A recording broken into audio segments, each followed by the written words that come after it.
நம்ம தமிழ்நாட்டையே அச்சுறுத்தக்கூடிய வகையில ஒரு வீடியோ ஒண்ணு வைரல் ஆகிட்டு இருக்கு. அதாவது பாத்தீங்கன்னா, வீணடிக்கப்பட்ட விந்துல பிறந்த 3 கஞ்சா குடிக்கி நாய்ங்க பாத்தீங்கன்னா ஒரு வடமாநில இளைஞரை போட்டு பட்டா கத்திய வச்சு வெட்டுற மாதிரியான ஒரு வீடியோ நீங்க பாத்திருப்பீங்க. அந்த சம்பவமானது திருவள்ளூர் மாவட்டம் திருத்தணியில நடந்திருக்கு. அதாவது சென்னையில இருந்து திருத்தணி வர ஒரு ட்ரெயின்ல ஒருத்தவர் டிராவல் பண்றாரு. அவர் பேர் ஸ்வராஜ், 34 வயசு. அவர் வடமாநிலத்தை சேர்ந்தவர் அப்படின்னு சொல்றாரு. அவர் பாட்டுக்கு அந்த எலக்ட்ரிக் ட்ரெயின்ல அந்த படி இருக்கும்ல, அது பக்கத்துல ஓரமா உட்கார்ந்துட்டு இருக்காரு. அவர்கிட்ட போயிட்டு இந்த கஞ்சா குடிக்கி நாய்ங்க பாத்தீங்கன்னா அந்த பட்டா கத்திய வச்சு ரீல்ஸ் பண்ணிட்டு இருந்திருக்கு. அவர் குத்த போற மாதிரி, அந்த மாதிரி மிரட்டுற மாதிரி, அந்த மாதிரி ரீல்ஸ் பண்ணிட்டு இருக்கும்போது அவர் குத்திராம தடுக்கணும்ன்றக்காண்டி கையை வச்சு தடுத்துக்கிட்டே இருந்திருக்காரு. ஆமா, அந்த பைத்தியக்காரன் நாய் அது வாட்டுக்கு ரீல்ஸ் பண்றேன்ற வாக்குல அதோட குத்திருச்சுன்னா பயம் வரனால அவங்கள தடுத்ததுக்கு என்ன எங்களையே தடுக்கிறியா அப்படின்னு திருத்தணி ரயில்வே ஸ்டேஷன் பக்கத்துல உள்ள ஒரு காம்பவுண்ட் இருக்கு, அது பக்கத்துல அவரை இழுத்துட்டு போயிருக்காங்க. அந்த மனுஷனை உட்கார வச்சுட்டு இந்த 3 தெருப்பொறுக்கி நாயும் சேர்ந்து குச்சி வச்சு அடிக்கிற மாதிரி அந்த கத்தியை வச்சு வெட்டிருக்காங்க. அவங்களுக்கு எங்கெங்கெல்லாம் தோணுதோ அங்கெல்லாம் வெட்டி.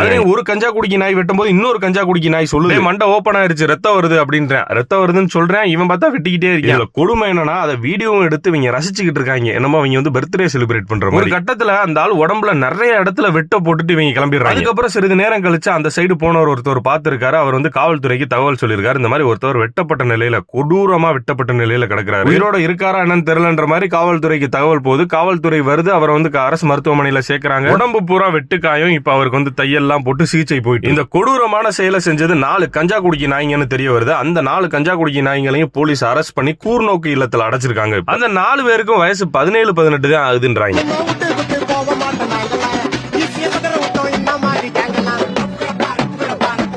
இந்த கஞ்சா குடிக்கி நாய்ங்க இப்படி ஆகுறதுக்கு, அந்த ரீல்ஸ் போடுறதுக்கு அந்த பாட்டோட லிரிக்ஸ் எல்லாம் கேட்டீங்களா? நாங்க விட்டு போக மாட்டோம், பிசிஎஸ் செதற விட்டோம், குத்திடுவோம், வெட்டிடுவோம், முகர மயிரப்பாரு, பாட்டு மயிரும், ஆளுமை. முதல்ல அந்த குட்டி குஞ்சாங்களை தூண்டி விடுற மாதிரியான பாட்டுகள் எழுதுறாங்க அவருங்க கஞ்சா குடிக்க. அவங்கள முதல்ல அரெஸ்ட் பண்ணி எல்லாம் அவங்களை அப்படியே தூண்டி விட்டு, நம்மளா யாரு தெரியுமா பிள்ளைங்க அப்படி இப்படி நம்மளாம் ஒண்ணுமே அப்படின்ற மாதிரி தூண்டி விட்டு, இதே மனநிலையில இவங்களோட அதிகபட்ச போதையான அந்த கஞ்சாவை அடிச்சு கடமை தெரியாம கலைக்காம பிறந்த அந்த கபோதிங்க நாட்டுக்குள்ள இந்த மாதிரியான நாச வேலைகளை செஞ்சுட்டு இருக்காங்க. ஒரு பக்கம் இருக்கட்டும், இவங்களுக்கு முதல்ல கஞ்சா எப்படி கிடைக்கும், அந்த ரூட் காசையும் பிடிக்கணும்ல. இன்னைக்கு இந்த 4 நாய், நாளைக்கு எத்தனை 4 நாய் இந்த மாதிரி உருவாகி நிக்கும், எத்தனை பேரை வெட்டும். போலீஸ் இவங்களை அரெஸ்ட் பண்ணி கூர்நோக்கு இல்லத்துல அடைச்சிருக்காங்க. ஏன்னா இவங்களுக்கு 17 வயசுதான் ஆகுது அப்படின்றதுனால. அது என்ன மாதிரியான இல்லம்னா, சிறுவர்கள் சீரமைப்பு, மனநல சீர்திருத்தம், குற்றவாளிகளை கூர்ந்து கண்காணிக்கிறாங்க. ஆனா எனக்கு தெரிஞ்சு இவங்க எல்லாம் சிறுவர்களையும் வரமாட்டாங்க, மனநலம் பாதிக்கப்பட்டதுலயும் வரமாட்டாங்க. எப்படி கேட்டகரினா, இந்த திருநாய்கள் தெரியும்ல, அதாவது வெறி பிடிச்சு தெரியுமா, அது கடிச்சுனா நம்மளுக்கு ராபிஸ் தொற்று நம்மளாலே பிழைக்க முடியாது. அந்த மாதிரியான இனங்க இவங்க எல்லாம் கிருமிங்க, விஷ ஊசியை போட்டு கொள்ளுங்க.